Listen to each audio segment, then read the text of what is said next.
तो दोस्तों, एक और एसएमई आईपीओ मार्केट में आ गया है। नाम है नर्मदा देश ब्रास इंडस्ट्रीज। तो चलिए आज इसी आईपीओ का पूरा पोस्टमार्टम करते हैं। और सबसे बड़ा सवाल मिलियन डॉलर क्वेश्चन तो यही है कि क्या ये आईपीओ पैसा बनाएगा या डुबाएगा, लिस्टिंग गेन मिलेगा या नहीं, लॉन्ग टर्म के लिए कैसा है, अप्लाई करें या अवॉइड। इन्हीं सारे सवालों का जवाब ढूंढने के लिए हम इस रोड मैप को फॉलो करेंगे। We'll look at the company's business, IPO details, financials, risks, and finally हम एक क्लियर कट फैसले पर पहुंचेंगे। ऑल राइट देन, चलिए शुरू करते हैं अपनी इन डेप्थ एनालिसिस। पता लगाते हैं कि आईपीओ हिट होगा या मिस। तो सबसे पहले ये समझना बहुत जरूरी है कि ये कंपनी आखिर करती क्या है। किसी भी आईपीओ में पैसा लगाने से पहले उसका बिजनेस मॉडल समझना इज की। नर्मदा देश ब्रास इंडस्ट्रीज, जैसा कि नाम से ही क्लियर है, ब्रास के प्रोडक्ट्स बनाती है और इनकी लोकेशन भी काफी स्ट्रेटेजिक है, जामनगर गुजरात में, जिसे ब्रास सिटी ऑफ इंडिया भी कहा जाता है। अब जरा इनकी प्रोडक्ट रेंज देखिए। ये कंपनी ब्रास बिलेट्स और रॉड से लेकर प्लम्बिंग फिटिंग्स, एग्रीकल्चरल के स्प्रेयर पार्ट्स और यहां तक कि कस्टमाइज्ड ब्रास कंपोनेंट्स तक, मतलब सब कुछ बनाती है। काफी डाइवर्सिफाइड मैन्युफैक्चरिंग कैपेबिलिटीज है इनकी। और कंपनी की सबसे बड़ी ताकत है उनका इंटीग्रेटेड मैन्युफैक्चरिंग मॉडल, मतलब कच्चे माल से लेकर फाइनल प्रोडक्ट तक सब कुछ इन हाउस बनता है। इनके पास अपना आईएसओ सर्टिफाइड सेटअप है जिसमें कास्टिंग, फोर्जिंग सब शामिल है। That's a big plus. Company सिर्फ डोमेस्टिक मार्केट पर ही नहीं बल्कि एक्सपोर्ट पर भी फोकस करती है। इनके प्रोडक्ट्स प्लम्बिंग, इलेक्ट्रिकल फिटिंग्स और कंस्ट्रक्शन जैसे सेक्टर्स में यूज होते हैं। एक बात याद रखने वाली है कि इस इंडस्ट्री की डिमांड साइक्लिकल होती है, मतलब ये सीधे सीधे इंफ्रास्ट्रक्चर ग्रोथ से जुड़ी हुई है। ओके, तो बिजनेस तो समझ आ गया।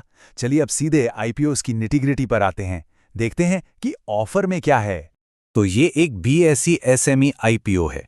इसका प्राइस फिक्स्ड है 515 रुपये पर शेयर। इशू साइज लगभग 45 करोड़ का है, जिसमें से करीब 36 करोड़ फ्रेश इशू है।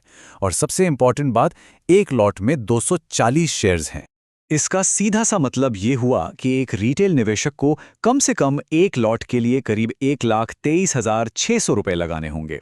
और अगर एचएनआई कैटेगरी में हैं तो मिनिमम इन्वेस्टमेंट होगा 2 लॉट का, यानी कि करीब करीब 2,47,000 रुपए। तो द बॉटम लाइन इज, ये एक high ticket size SME IPO है जो छोटे रिटेल निवेशकों के लिए थोड़ा भारी पड़ सकता है। रिजर्वेशन की बात करें तो रिटेल और एचएनआई के लिए ऑलमोस्ट इक्वल 47% का कोटा है। यहां एक चीज नोट करने वाली है, 5% का market maker quota. Market maker का काम होता है लिस्टिंग के बाद लिक्विडिटी बनाए रखना। हालांकि ये याद रखना जरूरी है कि एसएमई स्टॉक्स में लिक्विडिटी रिस्क फिर भी रहता ही है। अब सवाल ये है कि कंपनीज पैसे का करेगी क्या। पैसा यूज होगा वर्किंग कैपिटल, नई मशीनरी खरीदने, कर्ज चुकाने और दूसरे कॉर्पोरेट कामों के लिए।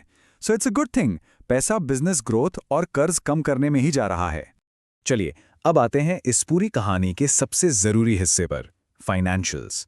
कहते हैं नंबर्स डोंट लाई, तो देखते हैं कि कंपनी के आंकड़े क्या कहानी बता रहे हैं। अगर हम रेवेन्यू पर नजर डालें तो एक क्लियर ग्रोथ ट्रेंड दिखाई देता है। FY23 में 60 करोड़ से बढ़कर FY25 में लगभग 88 crore. That's a positive sign. लेकिन प्रॉफिट की कहानी थोड़ी अलग है। FY24 में प्रॉफिट 7 करोड़ से ज्यादा था, पर FY25 में यह घटकर 5-7.5 करोड़ रह गया। मतलब रेवेन्यू तो बढ़ रहा है पर प्रॉफिट घट गया।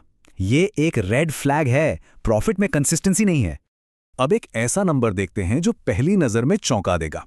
कंपनी का रिटर्न ऑन इक्विटी या ROE लगभग 50% है। That's an exceptionally high number. कोई भी निवेशक इसे देखकर अट्रैक्ट हो सकता है। बट वेट, यहां एक कैच है। एसएमई कंपनियों में कभी कभी लो इक्विटी बेस की वजह से ROE आर्टिफिशियली बहुत ज्यादा दिखता है। तो इस 50% के आंकड़े को थोड़ी सावधानी से देखना होगा। तो हमने बिजनेस और फाइनेंशियल्स देख लिए। अब सिक्के के दोनों पहलुओं को तौलते हैं। इस आईपीओ में क्या अच्छा है और क्या बुरा। What are the risks and rewards. यही बैलेंस हमारे फाइनल वर्डिक्ट की नींव रखेगा। और सबसे बड़ा रिस्क शायद इसी एक नंबर में छुपा है। Grey market premium is zero. GMP का सीधा मतलब है कि ग्रे मार्केट में इस आईपीओ को लेके कोई एक्साइटमेंट नहीं है और लिस्टिंग गेन की उम्मीद प्रैक्टिकली ना के बराबर है। तो एक क्विक समरी देखें तो पॉजिटिव्स में है एक एस्टैब्लिश्ड बिजनेस, लोकेशन का फायदा, एक्सपोर्ट्स और कर्ज कम करने का प्लान।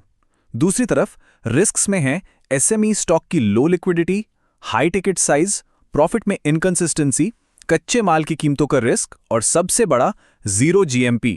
तो इन सब बातों को ध्यान में रखते हुए अब आते हैं आखिरी सवाल पर, द फाइनल वर्डिक्ट, अप्लाई करें या अवॉइड। तो देखिए, हमारी इन्वेस्टमेंट स्ट्रैटेजी ये है। अगर आप सिर्फ लिस्टिंग गेन्स के लिए पैसा लगा रहे हैं तो इसे अवॉइड करें, क्योंकि जीएमपी जीरो है। अगर आप हाई रिस्क लेकर लंबे समय के लिए निवेश करना चाहते हैं तो आप इसे कंसिडर कर सकते हैं, बट विद कॉशन, और अपने पोर्टफोलियो का एक बहुत छोटा हिस्सा ही इसमें लगाएं। और जो कंजर्वेटिव निवेशक हैं उन्हें इससे दूर रहना चाहिए। मेन बोर्ड आईपीओज आपके लिए बेहतर ऑप्शन हो सकते हैं। कुल मिलाकर ये एक ऐसा आईपीओ है जिसमें मौके हैं पर रिस्क कहीं ज्यादा हावी दिख रहे हैं। तो हमने सारे फैक्ट्स, फिगर्स और रिस्क्स आपके सामने रख दिए हैं। अब फैसला आपका है। इस पूरी एनालिसिस के बाद आपकी क्या रणनीति है? क्या आप इस हाई रिस्क हाई आरओई वाले मौके पर दांव लगाएंगे या सेफ खेलकर इसे पास करेंगे?